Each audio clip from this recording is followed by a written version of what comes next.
Voice Tamil நேயர்களுக்கு வணக்கம். நாம கொடுக்க இருக்கிற தகவல்களை உடனடியாக தெரிந்து கொள்வதற்கு வாய்ஸ் தமிழ் சேனலை சப்ஸ்கிரைப் பண்ணுங்க. நம்ம தேர்தல் தொடர்பா பல விஷயங்களை கொடுத்துட்டு இருக்கோம். அதன் அடிப்படையில இன்னைக்கு ஒரு முக்கியமான விஷயம் தான். தாவேகாவினுடைய தலைவர் விஜய் அவர்கள் எந்த தொகுதியில போட்டியிட போறாரு அப்படின்ற எல்லா கேள்விக்கும் முற்றுப்புள்ளி வைக்கும் விதமாக ஒரு உத்தேச பட்டியல் வெளியானது. அதுல அவர் பெரம்பூர் தொகுதியில் தான் போட்டியிட போறாரு அப்படின்ற தகவலும் கிடைச்சிருக்கு. அவர் ஏன் பெரம்பூர் தொகுதியில போட்டியிட போறாரு, அதற்கான சாதகங்கள் என்ன இருக்கு அப்படின்றத நம்ம இந்த தொகுப்புல பார்க்க போறோம். அதுக்கு முன்னாடி இந்த தொகுதியில அவர் வெற்றி பெறுவாரா அப்படின்றத நீங்க கமெண்ட் பாக்ஸ்ல சொல்லுங்க. கடந்த வாரம் சிபிஐ விசாரணைக்கு அவர் போயிட்டு வந்ததுல இருந்தே அவர் என்டிஏ கூட்டணிக்கு வந்துருவாரு, அவர் இப்படி கையசைச்சாரு, அதனால அவர் கூட்டணிக்கு போயிடுவாரு, இத்தனை தொகுதிகள் பேசப்படுது, 2.5 ஆண்டு முதலமைச்சர், இந்த மாதிரி பல்வேறு வாதங்கள் முன்வைக்கப்பட்டாலும் இதற்கு எல்லாத்துக்கும் முற்றுப்புள்ளி வைக்கும் விதமாக அந்த கட்சியினுடைய முக்கிய நிர்வாகி நாங்க யாரோடும் பேச்சுவார்த்தை நடத்தல, கூட்டணி இல்லை அப்படின்றத தெளிவுபடுத்தினாங்க. விஜய் அவர்களும் இந்த இஃப்தார் நோம்பல் கலந்து கொண்டு பேசிய பொழுது அவரும் அதை தெளிவுபடுத்திட்டாங்க. ஜனநாயகன் படம் ரிலீஸ் ஆகுறதுலயும் ஒரு புதிய சிக்கல் இருக்கு. ஏன்னா வேட்பாளராக இருக்கக்கூடியவர் நடித்த படம் தேர்தல் நடத்தை விதிமுறைகள் அமலுக்கு வந்த பின்னர் வெளியாகலாமா அப்படின்ற கேள்விக்கு தலைமை தேர்தல் அதிகாரி அர்ச்சனா பட்நாயக் அவர்கள் என்ன சொல்லியிருக்காங்கன்னா, இதுவரைக்கும் இது போன்ற ஒரு சம்பவம் நடக்கல, அதனால இது குறித்து தலைமை தேர்தல் ஆணையம் தான் தெரிவிக்கணும் அப்படின்னு சொல்லியிருக்காங்க. அந்த கட்சியினுடைய முக்கிய நிர்வாகிகள் போட்டியிடக்கூடிய உத்தேச பட்டியலும் வெளியானது. குறிப்பா சென்னையில யார் யார் போட்டியிடுறாங்க அப்படின்ற ஒரு தகவலும் கிடைச்சது. அப்போ விஜய் அவர்கள் பெரம்பூர் தொகுதியில தான் போட்டியிடக்கூடியதாக தகவல் வந்திருக்கு.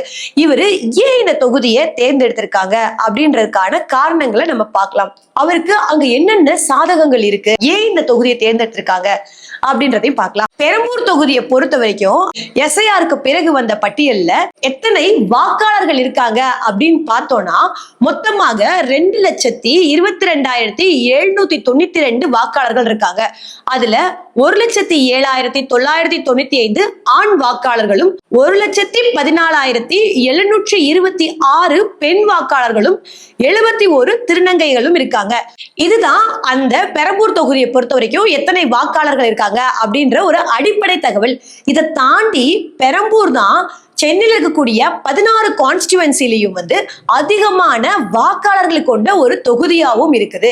இப்போ நம்ம ஒரு முக்கியமான விஷயத்துக்கு போயிடலாம்.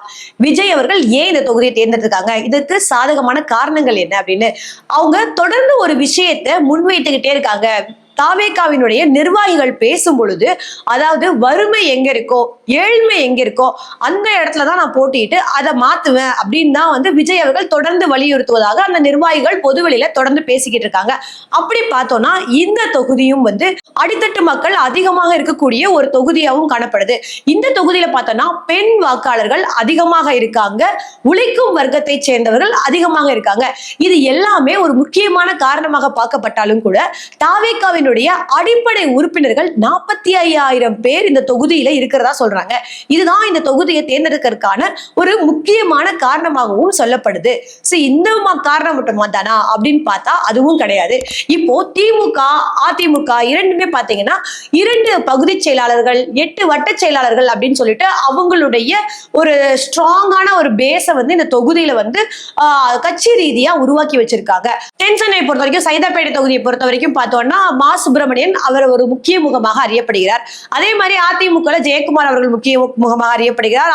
சேகர் பாபு அவர்கள் முக்கிய முகமாக திமுக அறியப்படுறாங்க. ஆனா பெரம்பூர்ல இந்த மாதிரி ஒரு உறுதியான நபர்கள் திமுக இருக்காங்கன்னா அந்த பகுதியினுடைய முகமாக அறியப்படுறாங்களா அப்படின்னு பார்த்தா அது கிடையாது.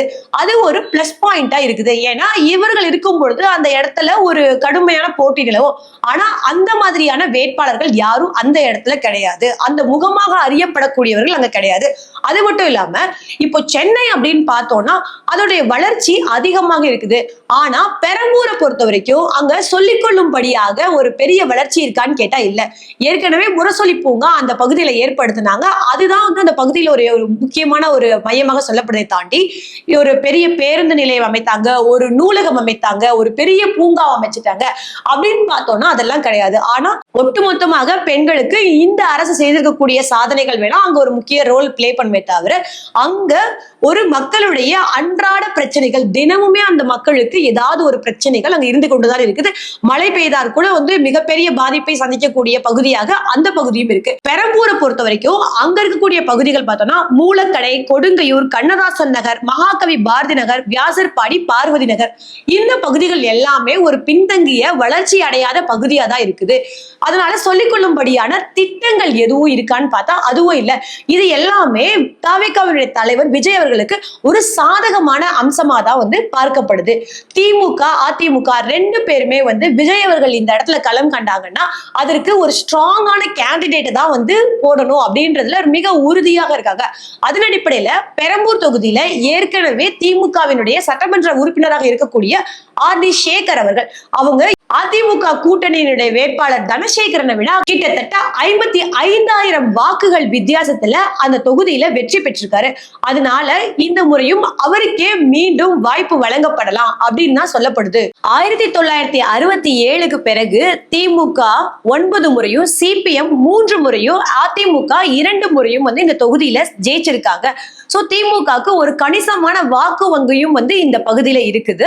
அதே சமயத்துல சிபிஎம்க்கும் ஒரு கணிசமான வாக்கு வங்கி இருக்கு. அதே மாதிரி மதிமுகவுக்கும் இங்க ஒரு கணிசமான வாக்கு வங்கி இருக்கு.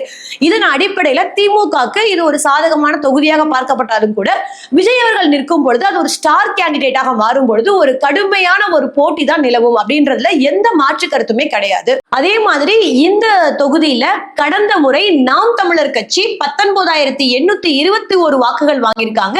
மக்கள் நீதி மையம் 17,072 வாக்குகள் வாங்கியிருக்காங்க.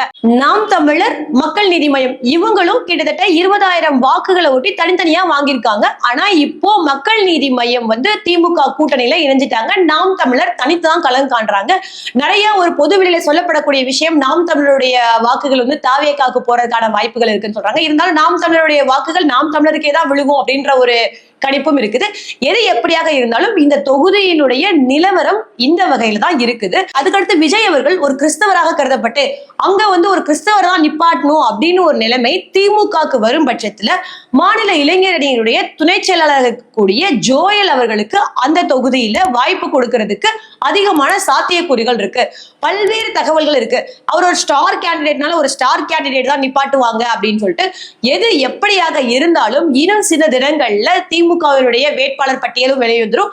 அதிமுகவினுடைய தொகுதி பங்கீடும் நடந்து அங்க கூட்டணி கட்சியை சேர்ந்தவர்கள் போட்டியிடுறாங்களா இல்ல அதிமுகவே நேரடியாக களம் காணுதா அப்படின்ற விஷயங்களையும் பார்த்திடலாம்.